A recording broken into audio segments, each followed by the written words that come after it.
एक पुत्र का नालायक बाप था, तो पुत्र धार्मिक था, तो वो पिताजी से कहता था ईश्वर ही सब कुछ है, संगति करता था, सुन लिया होगा गुरुजी से। पिता कहता था नहीं बेटा कुछ नहीं है, ईश्वर कुछ नहीं होता है, प्रकृति से सब सिद्ध हो जाता है, नेचर सब बना देता है। कि नहीं पिताजी ऐसा नहीं होता, कोई ना कोई हमारा करता है, सृष्टि है तो कोई ना कोई सृष्टि को रचने वाला है, मैं नहीं मानता। तो एक दिन क्या किया उसने, वो चित्रकार था बेटा, तो कई तरह की रंग की डब्बियाँ लाया और रंग की डब्बियाँ ला करके अपने पिता के विश्राम कक्ष में बहुत सुंदर चित्र बना दिया और सारे रंग की डब्बियाँ वहीं टेबल पर रख दी और ब्रश भी रख दिया। शाम को पिताजी आए कार्यालय से, अरे बेटा बड़ा सुंदर चित्र बनाया है, तुमने बनाया है? नहीं पिताजी हमने नहीं बनाया। कैसे बन गया?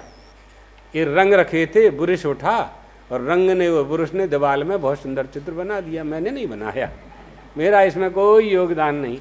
अरे ऐसा कैसे हो सकता है, अपने आप चित्र कैसे बन सकता है बिना बनाए? तो लड़के ने कहा पूरा संसार बिना बनाए बन गया, फिर यही तो प्रकृति है।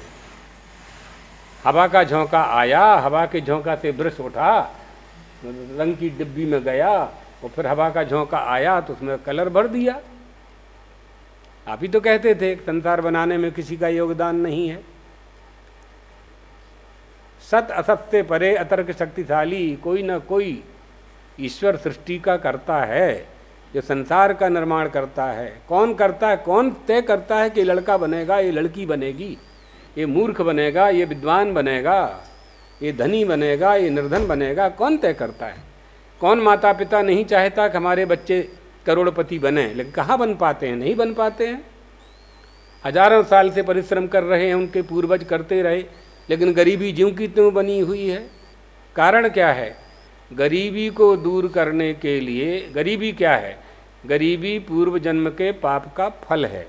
ये बिल्कुल अटल सिद्धांत है। पूर्व जन्म कृतम पापम व्याधि रूपेण बाधते तच्छांतिर्दान होमैश्च कर्तव्यम अर्चनादि भी। ये पूर्व जन्म के पाप के कारण ही गरीबी, अमीरी, धनी, निर्धनता आती है। लोग क्या समझते हैं, गरीबी को दूर करने के लिए फिर चोरी करते हैं।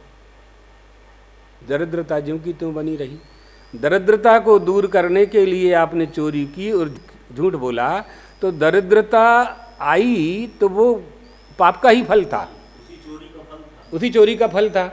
और फिर आपने चोरी की तो वो तो बीजांकुर बना ही रहेगा। कल आप कह रहे थे ना, जब तक कढ़ाई में चने के दाने को नहीं भूंज दोगे तब तक उसमें तो अंकुरोत्पादनी शक्ति बनी ही रहेगी, अंकुर होता रहेगा। अंकुर होगा तो वृक्ष होगा, वृक्ष होगा तो पत्ते होंगे, फूल होंगे, फल होगा, फल में बीज होगा। यही संसार का क्रम है, चलता रहेगा।